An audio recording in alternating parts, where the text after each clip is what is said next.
Oke, kita mulai dengan satu pertanyaan yang kelihatannya simpel. Coba deh kalau saya tanya, gimana sih sebenarnya proses belajar itu terjadi? Apa jawaban pertama yang langsung muncul di kepala Anda? Kemungkinan besar Anda bakal langsung nunjuk ke kepala, ke otak. Iya kan? Wajar banget sih. Soalnya kita kan selalu menganggap otak itu pusat komando untuk semua urusan mikir dan belajar. Tapi, gimana kalau saya bilang belajar itu ternyata jauh lebih luas dari sekedar aktivitas di dalam tengkorak kita? Ternyata ceritanya jauh lebih besar dan jujur aja jauh lebih menarik dari itu. Nah, disinilah kita masuk ke yang namanya teori kontekstual. Gampangnya gini, teori-teori ini melihat belajar itu bukan cuma proses mental di dalam otak aja, tapi sebuah proses yang sangat nyambung dengan dunia di sekitar kita. Jadi, poin utamanya di sini, bayangin aja, belajar itu kayak sebuah tarian.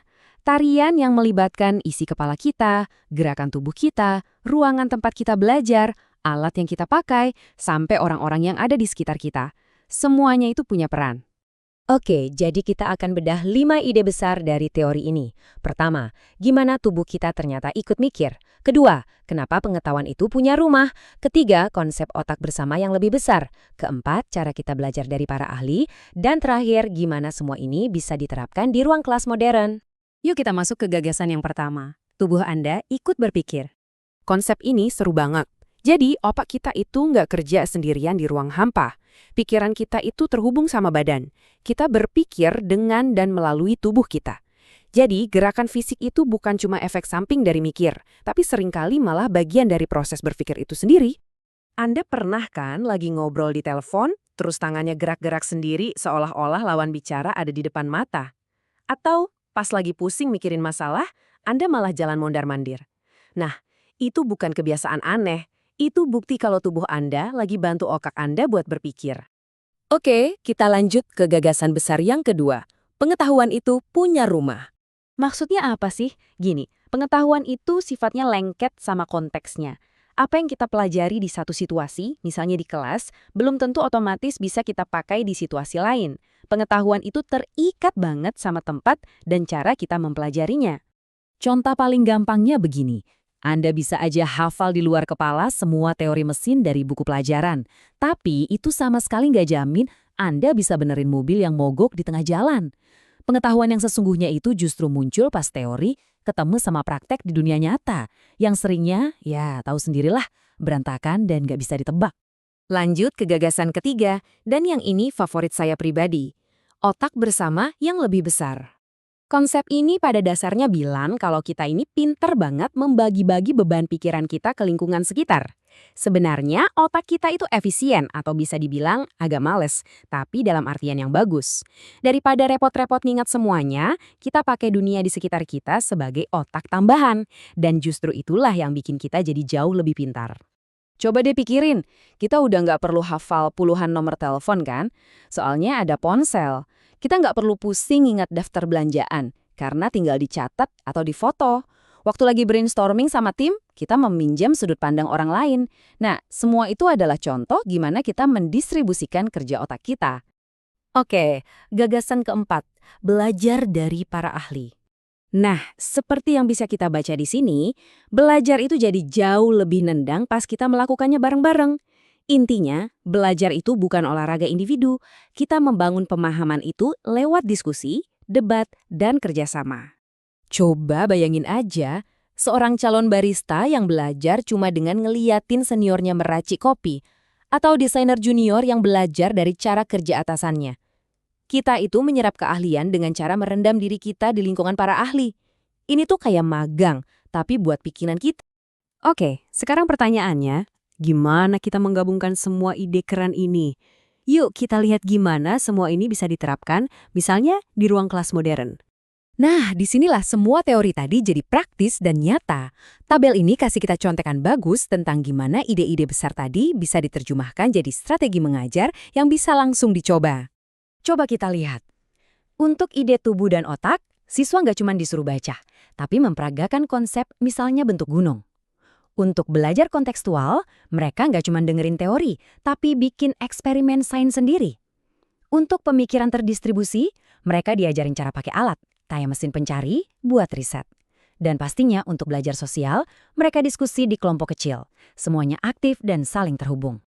Jadi, kesimpulan utamanya adalah ini. Tujuan pendidikan itu seharusnya bukan cuma transfer informasi ke kepala siswa, tapi lebih dari itu, tujuannya adalah menciptakan sebuah lingkungan belajar yang kaya.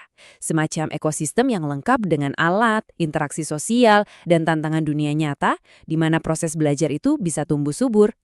Halo semuanya, gini deh, kalau kita mikirin soal belajar, biasanya yang kebayang itu kan kegiatan yang sendirian gitu ya. Mungkin baca buku di pojokan yang sepi.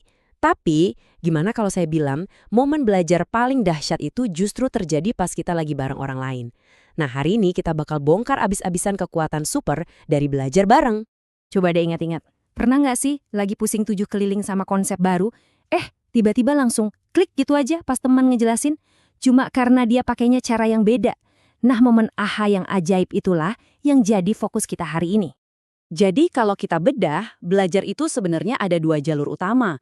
Yang pertama, ya jalur solo, baca buku, utak-atik sendiri, mikir dalam-dalam. Terus ada jalur sosial. Nah, ini yang seringkali jauh lebih powerful. Belajar bareng guru, sama ahlinya, atau ya sama teman-teman kita. Oke, kita mulai dari yang pertama dulu ya. Belajar dari orang yang ya emang udah jago di bidangnya. Para master, para pro. Ini dia nih keuntungan belajar langsung dari ahlinya. Oke, ada istilah kerennya nih, pengalaman belajar termediasi. Duh, kedengarannya ribet ya. Tenang, intinya simpel banget. Bayangin gini deh, seorang ahli itu, dia nggak cuma ngasih kita ikan, tapi ngajarin cara mancing. Keren kan? Jadi, mereka itu ngasih kita semacam peta berpikir, ngebantu kita nyambungin satu titik ke titik lain, biar kita lihat gambaran besarnya. Nggak cuma potongan-potongan info doang.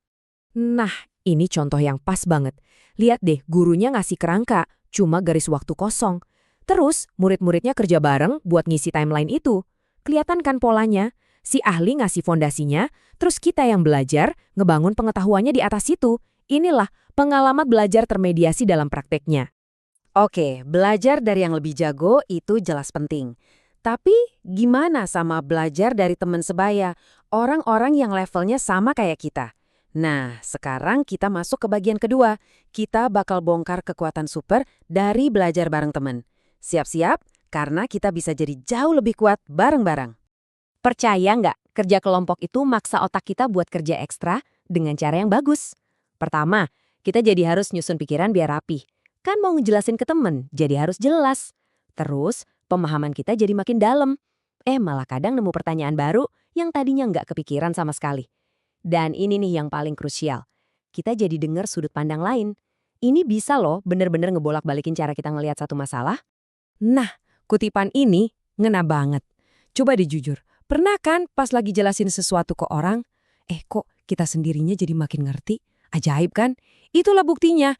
Cara terbaik buat bener-bener paham sesuatu, ya dengan coba ngajarin itu ke orang lain. Tapi tunggu dulu, masih ada lagi. Kita bisa nyontek cara pikir teman yang keren, kita bisa latihan skill penting kayak berargumen secara sehat, dan yang lebih dalam lagi, kita bisa ngubah pandangan kita soal ilmu. Bukan lagi sekedar hafalan, tapi sesuatu yang kita bangun bareng-bareng. Plus, dapat bonusnya, motivasi jadi nambah, skill ngobrol juga makin asik, komplit. Terus, gimana jadinya kalau dua kekuatan ini, bimbingan dari ahli dan energi kolaborasi dari teman-teman, kita gabungin? Hasilnya, wow! Kita sampai di puncak tertinggi pembelajaran sosial, yaitu ngebangun sebuah komunitas pembelajar. Ini bukan cuma sekedar kelas biasa ya. Bayangin, ini kayak sebuah ekosistem. Di dalamnya, semua orang, guru dan murid, sama-sama kerja bareng buat ngebangun pengetahuan. Peran kita tuh berubah total. Dari yang tadinya cuma nerima informasi, sekarang kita jadi ikut ngebentuk pengetahuan itu sendiri. Saling bantu, saling ngembangin. Gimana cara kerjanya? Nah, ini resepnya. 1. Nggak ada penonton, semua ikut main. 2. Sumber ilmunya dari mana aja, terutama dari kita sendiri. 3. Semua orang punya tanggung jawab buat ngajar dan belajar. 4. Guru bukan lagi dewanya, tapi lebih kayak pemandu wisata. Dan yang paling penting, nomor 5, kritik itu bukan buat nyerang, tapi hadiah biar kita bisa maju bareng-bareng. Ada satu teknik praktis yang keren banget buat nerapin ini. Namanya teknik jigsaw. Bayangin aja, kita semua lagi nyusun puzzle raksasa. Tiap orang pegang satu kepingan info yang beda. Puzzle-nya nggak bakal selesai kalau kita nggak saling ngajarin kepingan kita masing-masing ke yang lain. Keren kan? Semua jadi guru, semua jadi murid. Oke, kita udah ngebahas banyak konsep keren nih. Sekarang gimana kalau semua ini kita rangkum jadi satu kontekan simple, semacam playbook yang bisa langsung Anda pakai. Nah, ini dia rangkuman strateginya. Gini aturannya. Kalau Anda lagi butuh dasar-dasar yang kuat, atau mau belajar skill yang rumit, cari ahli. Minta petanya sama mereka. Tapi, kalau Anda mau ngedalemin pemahaman, mau adu ide, mau debat, nah, cari teman diskusi. Dua-duanya itu senjata ampuh. Kuncinya tinggal tahu kapan harus pakai yang mana. Pernah kepikiran gak sih kalau cara kita melihat dunia ini semuanya, mulai dari ingatan sampai keyakinan, sebenarnya diatur sama semacam sistem operasi tak terlihat? Nah, kali ini kita akan coba bongkar sistem operasi yang berjalan di pikiran kita ini, sebuah filter yang tanpa sadar dibentuk oleh budaya kita yang akhirnya menentukan apa yang kita lihat, apa yang kita ingat, dan bahkan apa yang kita percayai. Oke, kita mulai dengan sebuah cerita yang agak aneh. Jadi, suatu malam ada dua pemuda dari Ego Yulek yang pergi ke sungai untuk berburu anjing laut. Tiba-tiba mereka dengar teriakan perang dan melihat ada kano mendekat. Singkat cerita, mereka diajak ikut berperang, sebuah ajakan yang bakal mengubah segalanya. Dan dari sinilah ceritanya jadi benar-benar ganjil. Sekarang coba saya tanya, pikirin deh detail-detail aneh di cerita tadi. Ada hantu, ada sesuatu yang hitam keluar dari mulut. Seberapa yakin Anda bisa menceritakan ulang semua itu dengan tepat seminggu dari sekarang? Nah, cerita ini tuh bukan sembarang dongeng loh. Justru, ini adalah kunci dari sebuah eksperimen psikologi legendaris yang mengungkap sesuatu yang luar biasa tentang cara kerja pikiran kita. Oke, kita bedah eksperimennya. Jadi, seorang psikolog bernama Frederick Bartlett ngasih cerita rakyat asli Amerika yang aneh ini ke sekelompok orang yang budayanya beda banget. Mahasiswa Inggris di Cambridge. Bayangin deh kontrasnya. Aturannya simpel, baca sekali, lalu coba ceritakan lagi dari ingatan. Dan disinilah bagian ajaibnya. Para mahasiswa itu ternyata nggak cuma lupa beberapa bagian. Bukan itu. Mereka secara aktif mengubah ceritanya. Pikiran mereka seolah-olah menulis ulang detail-detail yang nggak masuk akal bagi mereka. Coba deh lihat perbandingannya. Ini menarik banget. Pikiran mereka itu secara otomatis menerjemahkan hal-hal yang asing. Berburu anjing laut? Itu nggak ada di kamus mereka. Jadi ya udah, diubah aja jadi memancing. Hantu yang bertarung? Terlalu aneh. Yuk kita buat lebih rasional jadi mulutnya berbusa. Pikiran mereka secara otomatis mencari padanan terdekat yang paling masuk akal di dunia mereka. Pertanyaan kuncinya adalah, Kenapa pikiran kita melakukan koreksi otomatis ini tanpa kita sadari? Ini bukan soal ingatan yang jelek loh, ini sesuatu yang jauh lebih dalam. Jawabannya ada di dalam arsitektur pikiran kita, dalam sebuah konsep yang namanya skema. Anggap aja ini kayak kerangka mental yang kita semua pakai untuk menata dunia di sekitar kita secara otomatis. Jadi, gampangnya, skema itu kayak folder-folder mental di otak kita. Anda punya folder untuk restoran, folder buat pantai, atau folder buat perpustakaan. Skema ini ngebantu kita memproses informasi baru dengan cepat. Tapi ini juga bisa jadi masalah kalau ada informasi baru yang nggak pas atau nggak muat di folder manapun yang udah kita punya. Dan inilah yang persis terjadi.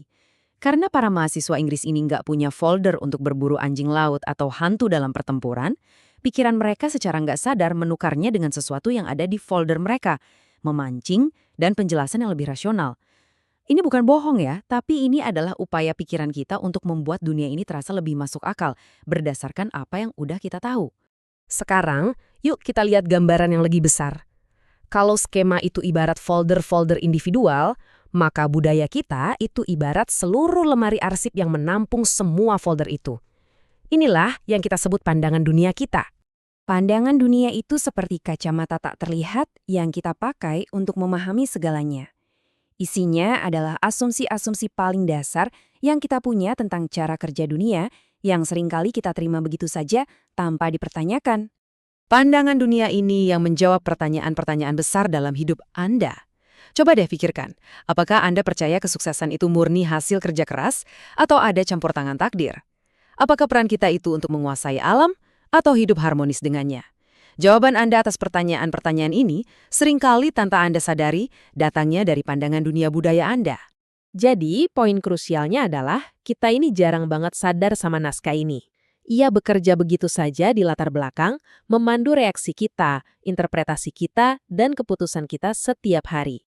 Nah, pandangan dunia yang tak terlihat ini nggak cuma mempengaruhi apa yang kita pikirkan, tapi juga bagaimana cara kita belajar dan mewariskan pengetahuan itu. Ini terjadi di dalam kelompok-kelompok yang kita sebut komunitas praktek. Sebenarnya, kita semua ini bagian dari beberapa komunitas praktek. Bisa jadi tim Anda di kantor, grup main game online, atau bahkan klub buku Anda. Ini adalah tempat di mana pembelajaran terjadi secara sosial dan dalam konteks nyata. Ada istilah keren nih buat cara orang baru belajar di dalam kelompok ini. Jadi ini bukan soal duduk di kelas dan dengerin guru, tapi tentang terlibat secara bertahap, dari pinggiran. Coba deh inget-inget hari pertama Anda di pekerjaan baru.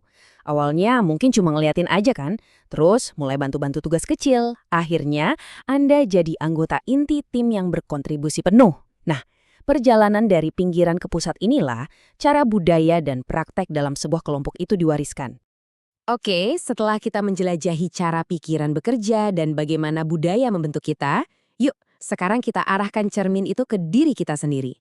Apa artinya semua ini bagi Anda? Di sini, saat ini? Inilah inti dari semua pembahasan kita. Budaya itu bukan sekedar soal hari libur atau tradisi. Budaya adalah sistem operasi pikiran kita. Ia membentuk ingatan kita seperti di cerita Perang Para Hantu tadi, dan ia membentuk cara kita belajar skill baru. Ia adalah filter tak terlihat yang mewarnai seluruh realitas kita.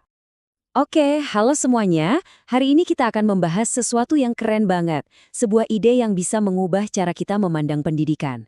Kita akan melihat gimana caranya membuat proses belajar itu jadi pengalaman yang nggak terlupakan dan benar-benar berguna. Yuk, langsung kita mulai. Coba deh, ingat-ingat lagi waktu sekolah dulu. Pasti ada kan? Satu tugas atau proyek yang sampai sekarang masih nempel banget di kepala. Mungkin proyek sains atau drama kelas. Ingat gak perasaan waktu itu? Rasanya kita benar-benar terlibat, dan pelajarannya jadi terasa begitu nyata, bukan cuma sekedar hafalan. Nah, disitulah letak kuncinya. Pembelajaran yang paling efektif itu terjadi ketika apa yang kita pelajari di kelas nyambung sama dunia di luar sana. Saat pelajaran itu relevan dengan kehidupan kita sehari-hari. Jadi, jenis pembelajaran yang terasa begitu nyata ini sebetulnya ada namanya loh. Yuk kita kenalan sama yang namanya aktivitas autentik. Gampangnya gini, aktivitas autentik itu adalah tugas-tugas yang mencerminkan tantangan atau pekerjaan yang ada di dunia nyata. Jadi ini bukan lagi latihan-latihan abstrak, tapi benar-benar simulasi kehidupan nyata. Dan bentuknya itu bisa macem-macem banget loh. Mulai dari nulis tajuk rencana kayak jurnalis sungguhan, ikut debat sengit kayak di parlemen, sampai merancang sirkuit listrik atau bahkan merencanakan anggaran belanja keluarga. Intinya itu adalah tentang melakukan, bukan sekedar mengetahui. Oke, kita udah tahu definisinya. Tapi kenapa sih pendekatan ini penting banget? Apa yang bikin ini begitu powerful? Mari kita selami lebih dalam lagi. Nah, di sini perbedaannya kelihatan jelas banget. Kalau tugas tradisional seringnya kan fokusnya cuma hafalan dan konsep-konsep abstrak. Beda jauh sama aktivitas otentik yang justru ngajak kita buat memecahkan masalah nyata. Dan yang terpenting, keterampilan yang kita dapat itu benar-benar bisa dipakai di luar sekolah. Kunci utamanya itu satu kata ini, transfer. Tujuan akhir pendidikan itu bukan sekedar nilai bagus, tapi kemampuan kita buat menerapkan ilmu yang didapat ke situasi-situasi baru. Nah, pembelajaran otentik ini emang dirancang khusus buat melatih kemampuan transfer itu. Dengerin deh kutipan dari seorang siswa ini. Ini ngena banget. Dia cerita kalau pengalaman mengamati bulan secara langsung, mencatat data setiap hari, itu ngajarin dia jauh lebih banyak daripada semua yang pernah dia baca di buku pelajaran. Tuh kan, pengalaman langsung itu yang bikin ilmunya benar-benar nempel. Sekarang kita masuk ke bagian yang paling seru. Seperti apa sih wujudnya di dunia nyata? Mari kita lihat beberapa contoh konkret yang luar biasa. Contoh pertama ini mungkin kedengarannya agak unik ya, tapi ini jenius banget. Di Seattle, para siswa benar-benar turun ke lapangan buat melacak pembuangan kotoran anjing. Tujuannya untuk mengukur dampak lingkungan di komunitas mereka. Mereka jadi belajar metode ilmiah sekaligus tentang jadi warga negara yang bertanggung jawab. Atau yang ini, siswa-siswa SMA menjalankan bengkel sepeda mereka sendiri. Mereka merakit sepeda dari komponen-komponen donasi, lalu merencanakan rute transportasi lokal. Ini kan gabungan antara teknik, perencanaan kota, dan pengabdian masyarakat. Benar-benar memecahkan masalah nyata di lingkungan mereka. $20. Angka ini adalah inti dari sebuah tantangan yang sangat nyata. Para siswa ditugaskan untuk merencanakan menu makanan sehari penuh untuk satu keluarga dengan anggaran yang sangat terbatas ini. Ini adalah pelajaran matematika, gizi, dan manajemen keuangan yang dikemas jadi satu tugas praktis. Jadi, gimana cara merancang pengalaman seperti ini? Ada 5 kuncinya. Pertama, sederhanakan tugasnya sesuai usia. Kedua, coba gabungkan beberapa mata pelajaran sekaligus. Ketiga, dan ini penting, jangan takut salah, dorong eksperimen, karena seringkali tidak ada satu jawaban yang benar. Keempat, libatkan komunitas lokal. Dan terakhir, pasang target yang tinggi, tapi pastikan juga para siswa mendapat dukungan yang mereka butuhkan. Jadi, kalau ada satu hal yang perlu Anda ingat dari pembahasan kita kali ini, ya ini dia, pembelajaran autentik itu adalah jembatan. Jembatan yang menghubungkan teori di dalam kelas dengan praktek di dunia nyata. Itulah yang membuat pendidikan jadi relevan dan bermakna. Coba deh, lupain dulu gambaran ruang kelas yang selama ini ada di kepala Anda. Hari ini, kita bakal lihat gimana teknologi itu bukan cuma mengubah cara kita belajar, tapi benar-benar menulis ulang semua aturannya dari awal. Oke, coba kita bandingin ya. Di satu sisi, kita punya kelas zaman dulu, papan tulis yang penuh debu kapur, buku teks yang tebal-tebal, dan guru yang ngomong di depan. Komunikasinya satu arah. Nah, di sisi lain, kita punya kelas modern. Ada smartboard, tablet, laptop. Ini bukan lagi sekedar update kecil-kecilan loh. Ini adalah sebuah revolusi. Dari yang tadinya cuma dengerin, sekarang jadi kolaborasi yang interaktif. Ini dia peta perjalanan kita. Pertama, kita lihat dulu gimana ruang kelas bertransformasi. Terus kita dalemin cara belajar yang lebih cerdas dan personal. Kita juga bakal lihat gimana teknologi bikin kita bisa terhubung di luar kelas, tapi kita juga harus sadar ada tantangan baru. Dan terakhir, kita intip masa depan pembelajaran online. Yuk, kita mulai dari bagian pertama, transformasi ruang kelas. Waktu kita ngomongin teknologi di sekolah, mungkin yang kebayang langsung komputer ya kan? Padahal ini jauh lebih luas dari itu. Ini tentang seluruh ekosistem digital yang sekarang udah jadi bagian dari hidup kita dan tentu saja cara kita belajar. Jadi, apa sih sebenarnya teknologi digital itu? Gini deh sederhananya, ini tuh semua alat buatan manusia, mulai dari komputer, software, smartphone, sampai internet itu sendiri yang bikin kita bisa nyimpen, ngolah, dan ngirim informasi pakai cara elektronik. Anggap aja ini fondasi dari semua perubahan yang bakal kita bahas. Nah, sekarang kita masuk ke janji terbesar dari teknologi pendidikan. Kemampuannya untuk bikin pengalaman belajar jadi super personal. Jadi bukan lagi satu materi buat semua murid, tapi instruksinya bisa disesuaikan buat kebutuhan unik setiap orang. Dan disinilah keajaibannya mulai kelihatan. Materi pelajaran jadi hidup banget, karena ada video, ada simulasi. Siswa yang belajarnya cepat bisa langsung melesat, sementara yang butuh waktu lebih bisa ngulang materi sesuka hati. Konsep-konsep abstrak misalnya di matematika atau sains yang dulu cuma bisa dibayangin, sekarang bisa dilihat dan dimainin secara interaktif. Fleksibilitasnya ini, wah bener-bener jadi game changer. Kutipan ini benar-benar pas banget.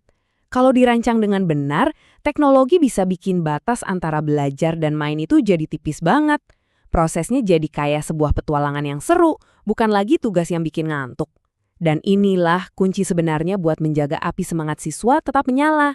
Tapi, belajar kan bukan cuma soal sendirian di depan layar. Teknologi itu ibaratnya merobohkan tembok-tembok kelas, membuka pintu buat kolaborasi yang nggak ada batasnya. Ini bikin siswa bisa kerja bareng dengan cara yang benar-benar baru dan dinamis. Coba bayangin deh kemungkinannya. Siswa nggak cuma belajar dari guru, tapi juga dari teman-temannya lewat forum diskusi. Mereka bisa bareng-bareng bangun pengetahuan lewat proyek wiki kelas. Bahkan, mereka bisa terhubung dan kerja bareng siswa lain di belahan dunia yang berbeda. Ini kan latihan langsung buat dunia kerja modern yang super kolaboratif. Sampai sini kedengerannya keren banget ya, sempurna gitu. Tapi, tunggu dulu, ada tantangan besar di baliknya. Cuma ngasih laptop ke siswa itu nggak otomatis bikin mereka jadi pembelajar yang hebat. Ada kesenjangan baru yang muncul, yaitu kesenjangan soal skill atau keterampilan. Nah, disinilah kita ketemu sama konsep penting literasi teknologi. Ini bukan sekedar tahu cara menyalakan komputer atau buka aplikasi ya. Ini adalah kemampuan yang jauh lebih dalam untuk bisa menavigasi, mengevaluasi, dan memakai lautan informasi digital secara efektif dan juga kritis. Yuk kita bedah lebih dalam. Ada 4 pilar utama literasi teknologi. 3 yang pertama mungkin kedengarannya dasar banget ya, tapi pilar keempat, evaluasi situs web, wah ini adalah skill tingkat tinggi yang super krusial di zaman sekarang. Kemampuan buat bedain mana fakta, mana hoax, itu udah jadi kayak keahlian bertahan hidup di abad ke-21. Coba deh, tanyakan ke diri Anda sendiri. Waktu Anda lagi nyari informasi di internet, gimana caranya Anda bisa yakin kalau sumber yang Anda baca itu bisa dipercaya? Ini pertanyaan penting yang seharusnya bisa dijawab oleh setiap siswa, bahkan kita semua. Jadi, gimana peran guru buat bantu siswanya? Tentu nggak bisa cuma bilang, coba cari di Google. Guru perlu kasih panduan yang jelas. Misalnya, dengan ngajarin siswa untuk selalu bertanya, siapa sih yang bikin situs web ini? Tujuannya apa? Dan yang paling penting, melatih mereka untuk selalu membandingkan informasi dari beberapa sumber sebelum percaya begitu saja. Oke, semua janji dan tantangan yang udah kita obrolin dari tadi, semuanya itu ketemu di satu titik, dunia pembelajaran online. Ini bisa dibilang puncaknya dari bagaimana teknologi sedang membentuk ulang wajah pendidikan kita. Jadi, apa sih pembelajaran online itu? Simpelnya, ini adalah proses belajar yang medianya internet. Bisa jadi cuma sebagai pelengkap kelas tatap muka yang biasa, atau bahkan jadi pengganti total dari pengalaman sekolah fisik yang kita kenal selama ini. Ada 3 model utama yang perlu kita tahu. Ada yang tradisional, ada yang sepenuhnya online, dan ada juga yang namanya blended atau campuran. Nah, coba perhatiin deh poin terakhir. Banyak penelitian nunjukin kalau model blended yang menggabungkan enaknya interaksi tatap muka dengan fleksibilitasnya dunia online seringkali jadi yang paling efektif buat tingkatin prestasi belajar. Oke, jadi apa inti dari semua ini? Intinya adalah, teknologi itu bukan tongkat sihir. Ia adalah alat yang luar biasa kuat, tapi kekuatannya baru benar-benar keluar kalau dipegang oleh manusia yang punya keterampilan untuk berpikir kritis terhadap informasi, dan kemampuan untuk mengatur cara belajar kita sendiri. Kita semua kan pernah ya belajar baca dan tulis, tapi seberapa sering sih kita mikirin proses di baliknya? Nah, kali ini kita akan bedah perjalanan luar biasa itu, gimana caranya kita bisa menguasai 2 skill paling fundamental ini. Coba deh ingat-ingat lagi. Buku pertama yang berhasil kamu baca itu apa sih? Proses belajar membaca dan menulis itu kan perjalanan yang kita semua lalui ya. Tapi detail-detail keren di dalamnya sering banget kita lupain. Yuk kita gali lagi sama-sama. Oke, sebelum kita telusuri perjalanan yang lebih jauh, kita perlu paham dulu nih fondasinya. Ada prinsip-prinsip dasar yang ternyata jadi panduan buat semua jenis proses belajar loh. Nggak cuma soal bahasa, tapi juga sains dan banyak hal lainnya. Ternyata, belajar efektif itu ditopang sama 4 pilar utama. Jadi ini bukan sekedar nyerap fakta doang, tapi kita secara aktif membangun pengetahuan itu sendiri. Terus kita juga harus nyambungin info baru itu sama apa yang udah kita tahu sebelumnya. Gak cuma itu, kita juga perlu mikirin cara kita berpikir. Ini yang namanya metakognisi. Dan terakhir, belajar bareng orang lain atau kolaborasi. 4 pilar ini nih yang jadi fondasi buat menguasai skill apapun. Nah, sekarang kita mulai penelusurannya. Mari kita ikuti jejak seorang pembaca, dari awal banget sampai akhirnya jadi mahir. Kalau kita lihat tahapannya, skill membaca kita itu dibangunnya pelan-pelan, setahap demi setahap. Awalnya cuma dari ngenalin logo di jalan, terus belajar huruf dan bunyi, sampai akhirnya, bertahun-tahun kemudian, kita bisa menganalisis argumen yang rumit dan ngelihat dari berbagai sudut pandang. Keren banget ya evolusinya. Jadi, poin paling pentingnya tuh ini. Tujuan kita belajar ngenalin kata dengan cepat itu bukan biar bisa baca kilat aja. Bukan. Tujuannya adalah mencapai otomatisasi. Kenapa? Soalnya saat proses ngenalin kata udah otomatis, otak kita jadi punya ruang lebih buat mikirin hal yang lebih penting, yaitu memahami makna di balik tulisan itu. Sama kayak membaca, skill menulis itu juga berkembang dengan pola yang bisa ditebak. Dan prosesnya ini seru banget buat diikutin. Jadi penulis yang hebat itu ternyata bukan cuma soal jago grammar atau ejaan loh. Jauh lebih dari itu, ini tuh soal jadi komunikator yang strategis. Artinya kita harus punya tujuan yang jelas, bisa nyusun ide dengan rapi, dan yang paling penting, fokusnya itu ke gimana caranya pesan kita sampai ke pembaca. Sekarang, kita masuk ke salah satu titik balik paling penting dalam perkembangan seorang penulis. Dan contoh berikutnya, ini ngegambarin itu dengan sempurna. Oke, coba perhatiin ya. Di sini ada dua contoh tulisan soal listrik yang dibuat sama anak-anak. Kelihatannya sih sama-sama ngebahas listrik, tapi kalau kita lihat lebih dalam, ada perbedaan yang fundamental banget soal cara mereka berpikir dan nulis. Nah, ini dia bedanya. Yang satu cuma sekedar menceritakan apa yang dia tahu. Ibaratnya kayak nuangin semua isi kepala ke kertas apa adanya. Sementara yang satunya lagi udah bisa mentransformasikan pengetahuannya. Dia mikirin pembacanya siapa, tujuannya apa, terus idenya disusun biar logis dan meyakinkan. Dan pergeseran ini, wah ini bukan langkah kecil loh. Ini sebuah lompatan besar. Inilah yang ngebedain antara orang yang cuma bisa nyatet fakta sama orang yang benar-benar bisa ngebangun gagasan. Dari sekedar pencatat, jadi seorang arsitek ide. Terus, pertanyaannya, gimana caranya kita bisa ngebantu para pembelajar ini di sepanjang perjalanan mereka? Tenang, ada beberapa strategi jitu yang bisa langsung kita pakai. Kalau buat membaca, kuncinya satu, bikin mereka jadi peserta aktif, bukan penonton pasif. Caranya, ajak mereka buat nyambungin bacaan sama apa yang udah mereka tahu. Suruh mereka cerita ulang, kasih pertanyaan-pertanyaan pancingan. Dengan begitu, pemahaman mereka bakal jauh lebih dalam. Nah, kalau untuk nulis, yang harus kita dukung itu keseluruhan prosesnya, bukan cuma hasil akhirnya doang. Mulai dari bantu mereka cari ide, kasih kerangka tulisan yang jelas, sampai ngajak mereka buat saling kasih masukan dan revisi bareng-bareng. Setiap langkah itu penting. Pernah nggak sih ngerasa udah pinter, tapi kok pas ketemu matematika sama sains rasanya kayak mentok, susah banget gitu? Tenang, kamu nggak sendirian. Di sini kita bakal kupas tuntas kenapa dua mata pelajaran ini bisa jadi tantangan besar. Dan yang paling penting, kita bakal bongkar strategi-strategi jitu buat menaklukkannya. Oke, kita mulai ya. Masalahnya itu seringkali bukan soal kecerdasan. Bukan juga soal kamu itu anak matematika atau bukan. Tantangan sebenarnya itu terletak di cara kita diajarin buat mikir, yang seringkali beda banget sama cara matematika dan sains bekerja di dunia nyata. Nah, sekarang coba deh saya ada tantangan kecil buat kalian. Lihat pertanyaan di layar. Kelihatannya gampang kan? Coba hitung cepat di kepala. Saya kasih waktu sebentar. Gimana? Udah dapat jawabannya? Boleh kok pakai kalkulator kalau mau. Udah ketemu angkanya? Yuk kita cek, jawaban kamu sama nggak ya kayak kebanyakan orang? Kalau kamu bagi 104 dengan 32, hasilnya pasti ini, 3,25. Jawaban kalian segini juga kan? Ya, secara hitung-hitungan sih benar. Tapi, disinilah letak masalah utamanya. Jadi, poin pentingnya gini. Kan nggak mungkin kita sewa seperempat bus, ya kan? Sisa anggota bandnya tetap butuh tumpangan. Jadi ya harus dibulatin ke atas, sewa bus keempat. Nah, disinilah jebakannya. Banyak dari kita, apalagi siswa, berhenti di angka 3,25 aja, tanpa mikir lebih jauh. Padahal, logika dunia nyatanya harus ikut main. Nah, dari sini kita jadi ngerti masalah utamanya di pendidikan matematika. Ada bentrokan antara sekedar ngikutin prosedur sama benar-benar paham konsep di baliknya. Coba deh lihat garis bilangan ini. Kelihatannya simpel ya, tapi ini fondasi banget. Sebelum kita pusing sama aljabar dan kawan-kawannya, kita harus benar-benar ngerasain gimana angka-angka itu berhubungan di garis ini. Pemahaman yang benar-benar nempel tuh datanya dari sini, bukan dari sekedar ngapalin rumus. Coba kita bedain ya keduanya.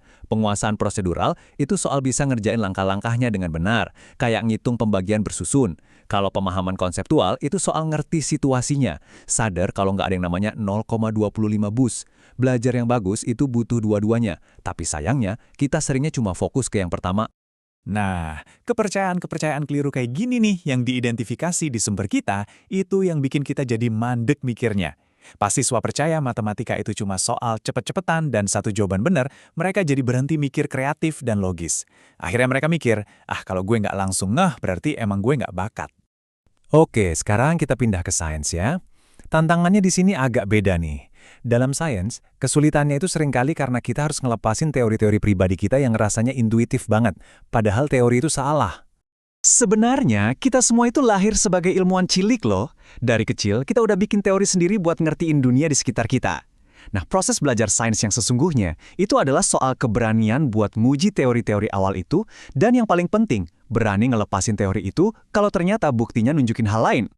Nah, contoh ini pas banget buat ngejelasin poin tadi. Ini kutipan beneran dari anak umur 7 tahun yang coba ngejelasin gimana gunung terbentuk. Dari sudut pandang dia, ini hipotesis yang logis. Pendidikan sains yang baik itu nggak ngetawain ini, tapi justru ngasih bukti dan alat biar si Rob ini bisa bangun teori yang lebih akurat. Salah satu penghalang psikologis paling gede itu namanya bias konfirmasi. Ini kecenderungan alami kita sebagai manusia buat megang teguh ide awal kita. Di sains, ini artinya seorang siswa bisa aja ngabain hasil eksperimen yang aneh dan nggak sesuai harapannya, terus cuma fokus sama data yang cocok. Mirip kayak kita yang cuma mau baca berita yang sependapat sama kita. Bisa ngelawan bias inilah inti dari cara berpikir seorang ilmuwan. Oke, kita udah lihat nih masalahnya di matematika dan sains. Terus, gimana dong cara benerinnya? Yuk, sekarang kita bahas strategi-strategi konkret yang bisa dipakai guru, orang tua, dan kita semua yang lagi belajar. Oke, jadi solusinya gimana? Mari kita mulai dari matematika dulu. Ini ada beberapa langkah nyata buat beralih dari sekedar ngapalin ke bener-bener paham. Kuncinya itu, bangun pemahamannya dari nol, dari dasarnya banget, jangan langsung ke rumus. Misalnya nih, pakai benda nyata kayak balok buat ngejelasin perkalian, biar konsepnya kebayang. Daripada soal biasa, kasih proyek kayak rancang taman bermain, yang maksa mereka mikir kreatif dan gak ada satu jawaban benar. Dan yang terpenting, ajarin mereka metakognisi, kemampuan buat nanya ke diri sendiri, tunggu dulu deh, jawaban gue ini masuk akal nggak ya? Persis kayak yang harusnya kita lakuin sama soal bus tadi. Nah, pendekatan yang sama, yaitu dari pasif jadi aktif, itu berlaku juga buat sains. Tujuannya yaitu ngubah murid dari yang cuma ngapalin fakta jadi penjelajah sejati. Intinya di sini kita harus bikin siswa itu berantem langsung sama kesalahpahaman mereka. Caranya, minta mereka jelasin dulu teori mereka. Terus kita tunjukin fenomena yang bertentangan, contohnya, kenapa selimut wol ternyata bisa bikin es batu lebih awet dingin. Nah, itu bisa menciptakan momen aha! Mendorong mereka bikin eksperimen sendiri juga bikin mereka merasa jadi pemilik dari proses penemuan itu. Ujung-ujungnya, baik di matematika maupun sains, tujuan utamanya itu bukan buat dijejelin fakta-fakta doang. Tujuannya adalah perubahan fundamental di cara kita ngadepin masalah. Nah, ini dia nih intinya. Pendidikan sejati itu ngasih kita kacamata baru buat lihat dunia. Ngajarin kita buat mikir logis, nerapin konsep ke situasi nyata, dan berani nantang asumsi kita sendiri pakai bukti. Skill kayak ginilah yang bakal nempel terus, jauh setelah kita lupa sama semua rumus dan tanggal-tanggal itu. Pernah gak sih, perhatiin anak kecil yang bingung ngebedain zaman dinosaurus sama zaman kemerdekaan? Atau kenapa ya mereka kok kayaknya susah banget baca peta yang kelihatannya simpel? Ternyata ada alasan kognitif yang menarik banget di baliknya. Nah, dalam ulasan kali ini kita akan bedah tuntas kenapa IPS itu bisa terasa sulit dan gimana caranya biar kita bisa bikin pelajaran ini jadi lebih gampang dicerna. Kita pasti sering denger ini kan, buat anak-anak, semua kejadian di masa lalu itu kayaknya terjadi di waktu yang sama, zaman dahulu kala. Dinosaurus, piramida, perang dunia, semuanya terasa sama jauhnya. Loh, kenapa bisa begitu ya? Ternyata ini bukan karena mereka nggak merhatiin di kelas, tapi karena ada tantangan psikologis yang sangat fundamental di balik cara mereka berpikir. Jawabannya itu ada di sebuah konsep yang namanya waktu historis. Nah, ini tantangan besarnya. Coba deh bayangin, dunia anak-anak itu kan biasanya seputar kemarin, hari ini, sama besok. Tiba-tiba, pelajaran sejarah minta mereka buat membayangkan rentang waktu ratusan bahkan ribuan tahun yang lalu. Itu bukan sekedar mengingat fakta loh, tapi sebuah lompatan imajinasi yang luar biasa besar buat otak mereka yang masih berkembang. Oke, biar pembahasannya runut, kita akan bagi jadi 4 bagian. Pertama, kenapa sih sejarah itu sulit? Kedua, gimana caranya berpikir seperti sejarawan? Ketika kita akan lihat tantangan dalam membaca peta, dan yang terakhir, yang paling penting, gimana cara menerapkan semua teori ini di ruang kelas. Sip, kita masuk ke bagian pertama. Kenapa sejarah itu sulit? Dan saya kasih bocoran, ini bukan cuma soal menghafal tanggal dan nama pahlawan. Ada sesuatu yang jauh lebih dalam dari itu. Nah, ini dia poin kuncinya. Kita seringkali mikir kalau sejarah itu satu cerita tunggal yang objektif, padahal nggak gitu. Sejarah itu lebih mirip kayak kumpulan cerita yang diturunkan dari satu generasi ke generasi berikutnya. Dan setiap kelompok masyarakat itu bisa punya versinya sendiri soal peristiwa yang sama. Jadi intinya, sejarah itu adalah sebuah interpretasi. Contoh yang paling jelas bisa kita lihat di Amerika Serikat. Siswa keturunan Eropa Amerika itu cenderung melihat sejarah negaranya lewat kacamata kebebasan dan demokrasi. Tapi di sisi lain, siswa Afrika Amerika lebih mungkin melihat sejarah yang sama sebagai cerita yang penuh dengan rasisme dan pelanggaran hak asasi manusia. Peristiwanya sama, tapi dua sudut pandang yang sangat-sangat berbeda. Nah, kalau sejarah itu punya banyak versi, terus gimana dong cara kita memahaminya? Jawabannya ada di bagian kedua ini. Kita perlu membekali anak-anak dengan kemampuan untuk berpikir ala sejarawan. Ini semacam peralatan mental yang esensial banget. Apa aja sih isi peralatan ini? Pertama, memahami waktu historis yang tadi udah kita singgung. Terus mengambil sudut pandang orang lain, menarik kesimpulan dari bukti-bukti yang ada, mengidentifikasi sebab akibat, dan yang paling krusial, mengevaluasi kredibilitas sumber informasi. Ini bukan sekedar baca buku, ini udah kayak kerjaan detektif. Coba kita gali lebih dalam salah satu skill yang paling susah, mengambil sudut pandang. Ini lebih dari sekedar simpati loh. Ini adalah kemampuan untuk masuk ke dalam pikiran tokoh sejarah, melihat dunia dengan pengetahuan dan keyakinan yang mereka punya di zaman itu, dan yang paling penting, melupakan semua hal yang kita tahu sekarang. Susah banget kan? Oke, dari sejarah, kita geser sedikit ke saudaranya di IPS, yaitu geografi. Yuk, kita bedah bagian ketiga, membaca peta dunia. Ternyata, ini jauh lebih rumit daripada sekedar lihat garis dan warna di atas kertas. Coba deh kita berhenti sejenak dan bayangin, buat anak umur 9 tahun, sebuah peta itu artinya apa sih? Bagi kita orang dewasa jelas, peta itu representasi dari dunia nyata, tapi apa mereka melihatnya dengan cara yang sama? Nah, disinilah tantangannya. Otak anak-anak itu cara kerjanya sangat konkret, sementara peta itu sifatnya simbolis dan abstrak. Mereka susah banget menghubungkan garis di kertas sama jalan raya beneran, atau kota kecil dengan gedung sekolah mereka. Buat mereka peta itu bukan gambaran dunia, tapi lebih mirip kode rahasia yang perlu dipecahkan. Coba lihat contoh yang luar biasa ini. Ini adalah peta yang digambar oleh anak usia 12 tahun. Perhatiin deh, gimana dia membangun geografi di sekitarnya dari sudut pandangnya sendiri. Tempat yang penting buat dia, misalnya sekolah, digambar dengan sangat detail. Ini bukti nyata kalau anak-anak itu memproses ruang secara pribadi dan emosional, bukan cuma teknis kayak peta buatan orang dewasa. Beberapa salah kaprah ini kadang lucu, tapi sekaligus bikin kita, aha, momen.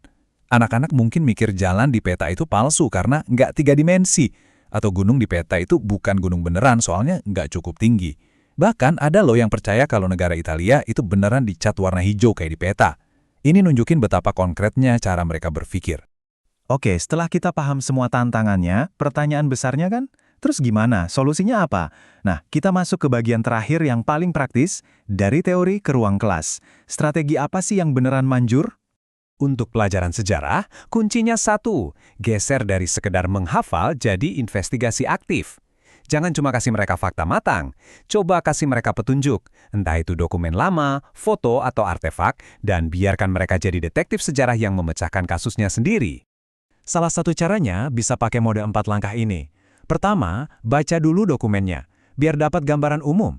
Kedua, selidiki penulisnya, dia siapa dan tujuannya nulis ini apa. Ketiga, cari bukti, ada tanda-tanda keberpihakan atau bias nggak. Dan keempat, yang paling penting, bandingkan dengan sumber lain. Ceritanya nyambung nggak? Dan ini dia pertanyaan pemandu yang paling ampuh buat para siswa. Apakah saya menemukan sesuatu yang bertentangan dengan hipotesis saya? Pertanyaan ini memaksa mereka untuk nggak cuma cari bukti yang mendukung pendapatnya, tapi juga secara aktif cari bukti yang justru menyanggahnya. Nah, itulah inti dari berpikir kritis. Sekarang kita beralih ke geografi. Kalau tadi masalah utamanya adalah konsep yang abstrak, ya berarti solusinya adalah membuat yang abstrak itu jadi konkret. Kita harus bisa menjembatani dunia simbol di peta dengan dunia nyata yang mereka injak setiap hari. Ada beberapa strategi jitu nih. Coba deh, suruh siswa bikin peta sekolah atau lingkungan rumah mereka sendiri. Ini langsung bikin konsepnya jadi relevan. Ajarkan juga arti simbol-simbol peta secara langsung. Jelaskan konsep skala dengan contoh sederhana, misalnya 1 jengkal di peta ini sama dengan jarak dari kelas ke kantin, dan tentu saja manfaatkan teknologi seperti Google Earth untuk secara ajaib mengubah peta datar jadi dunia 3D yang bisa mereka jelajahi. Jadi, kalau mau ditarik benang merahnya, intinya tuh begini. Mengajarkan ilmu pengetahuan sosial itu bukan cuma soal transfer fakta dari guru ke murid. Ini adalah tentang membangun sebuah cara berpikir yang baru, melengkapi mereka dengan peralatan mental untuk menafsirkan masa lalu dan memahami dunia di sekitar mereka dengan lebih dalam. Halo, selamat datang. Di pembahasan kali ini, kita bakal coba jawab salah satu pertanyaan paling mendasar ya di dunia pendidikan. Gimana sih caranya kita bisa bangun sebuah kelas di mana setiap siswa dengan semua keunikannya itu bukan cuma belajar, tapi juga ngerasa dihargai dan bisa berkembang. Coba dengerin ini deh. Aku merasa seperti pecundang. Ini bukan kutipan dari buku, ini ucapan beneran dari seorang anak kelas 2 SD. Bukan sekedar data kan, ini suara nyata dari anak yang merasa ketinggalan di kelasnya sendiri. Nah, perasaan inilah yang jadi inti dari obrolan kita dan jadi pengingat yang kuat banget kenapa topik ini penting. Jadi pertanyaannya sekarang, gimana caranya kita bisa ubah pengalaman siswa yang tadi merasa gagal itu menjadi sebuah lingkungan di mana setiap anak justru merasa bisa berhasil? Oke, yuk kita bongkar jawabannya bareng-bareng satu persatu. Oke, langkah pertamanya itu fondasinya dulu ya. Kita harus sadar dan mengakui kalau setiap siswa itu membawa dunianya sendiri ke dalam kelas. Dan keberagaman ini tuh jauh lebih dalam dari sekedar asal-usul atau latar belakang. Ini soal cara mereka mikir, cara mereka belajar, dan bahkan cara mereka melihat posisi mereka di dunia ini. Coba bayangin deh, betapa luasnya spektrum ini. Ada anak yang dari kecil terbiasa dengerin dongeng dari orang tuanya, intuisi ceritanya pasti beda sama anak yang dari kecil udah akrab sama buku.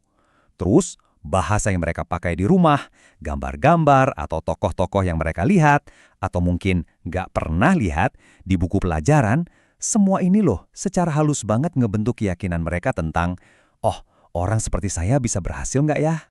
Contoh paling gampang deh, gender di pelajaran sains atau matematika. Dulu kan sering banget ada mitos kalau ini dunianya cowok. Padahal, sains modern udah jelas banget ngebuktiin nggak ada itu perbedaan kemampuan bawaan antara cewek dan cowok. Jadi artinya apa?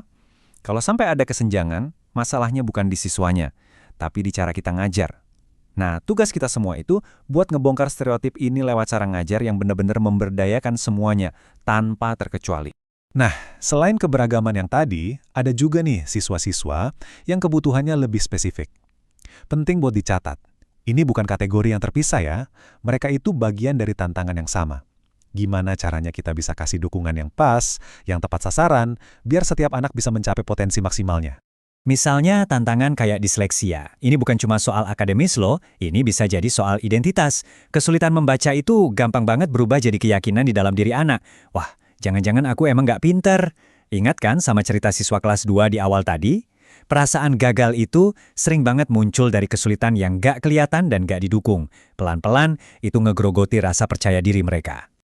Oke, kita udah paham masalahnya nih. Sekarang bagian paling pentingnya, solusinya gimana? Dan tenang aja, kita nggak akan ngomongin teori doang. Ada loh kerangka kerja yang praktis banget, yang bisa dipakai sama guru atau bahkan orang tua buat ngasih dukungan yang bener-bener nyata. Nah, ini dia nih alatnya. Tabel ini dari sumber materi kita. Anggap aja ini kayak semacam peta yang nyambungin antara tantangan spesifik dengan solusi praktisnya. Mungkin kelihatannya, wah padat banget ya, tapi tenang, kita akan bedah barang-barang biar jadi langkah-langkah yang gampang dimengerti. Yuk kita lihat kelompok pertama. Buat siswa yang misalnya susah mengeja, solusinya itu bukan ayo latihan lebih keras lagi, tapi ayo latihan lebih cerdas. Jadi daripada ngulang-ngulang terus, mending kasih mereka bacaan yang seru, yang bikin imajinasi mereka jalan. Atau buat matematika, daripada angka-angka abstrak, coba deh pakai benda-benda beneran yang bisa mereka pegang. Kuncinya itu, mengubah tugas yang tadinya bikin frustrasi jadi sebuah penjelajahan yang nyata. Terus gimana sama siswa yang kelihatannya udah nyerah gitu? Kuncinya cuma satu kata, relevansi. Strategi di sini tuh benar-benar cerdas loh. Jangan cuma ajarin rumus, tapi kasih lihat gimana rumus itu bisa bantu mereka ngatur uang jajan atau ngerencanain sesuatu yang emang mereka pengen. Nah, di saat itulah, pelajaran itu berhenti jadi sekedar tugas, tapi jadi alat yang berguna buat hidup mereka. Dan buat siswa dengan tantangan fisik, wah, di sini kreativitas jadi kunci utamanya. Coba deh lihat saran-sarannya. Keren banget. Kalau nulis susah, ya udah biarin mereka ngomong terus direkam. Kalau mereka nggak bisa lihat peta, ya kita bikin peta yang bisa mereka sentuh. Ide pakai lem kering atau kuteks buat bikin tekstur di peta itu contoh yang sempurna banget gimana adaptasi yang kelihatannya sepele bisa ngebuka dunia yang sama sekali baru buat seorang siswa. Oke, jadi kita udah jalan bareng-bareng nih, dari ngebahas tantangan yang kompleks, sampai ngelihat solusi-solusi yang ternyata praktis dan bisa banget diterapkan. Dan ini semua membawa kita ke kesimpulan yang paling penting. Jadi, inti dari semuanya apa? Ini dia. Punya kesadaran soal keberagaman itu baru langkah awalnya aja. Inklusi yang sesungguhnya itu baru lahir ketika kesadaran itu berubah jadi tindakan nyata. Saat kita secara aktif, benar-benar nyesuaiin cara kita buat setiap anak, pada akhirnya yang paling penting itu ya tindakannya. Pernah nggak sih Anda baca berita yang sama persis kayak teman Anda, tapi kok kesimpulannya bisa beda banget? Seakan-akan yang kalian baca itu dua artikel yang opennya beda. Nah, ini bukan kebetulan loh, ini justru inti dari cara kita belajar. Dan ternyata belajar itu jauh lebih rumit dari yang kita kira. Anggap saja ini sebuah misteri tentang gimana dunia di sekitar kita ngebentuk cara kita mikir. Oke, biar gampang, kita langsung aja bedah satu studi kasus nyata yang nunjukin misteri ini dengan jelas banget. Kita kenalan yuk sama dua siswa, namanya Jacob dan Howard. Mereka berdua baca artikel koran yang sama, titik komanya sama, tentang putusan pengadilan soal doa di sekolah.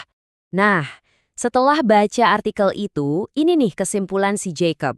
Buat dia, keputusan pengadilan yang ngelarang doa di sekolah itu tanda kemerosotan moral. Dia ngelihatnya sebagai bukti kalau negara ini udah ninggalin akar agamanya. Tapi, coba lihat ini. Si Howard yang baca artikel yang sama persis justru sampai pada kesimpulan yang kebalikannya banget.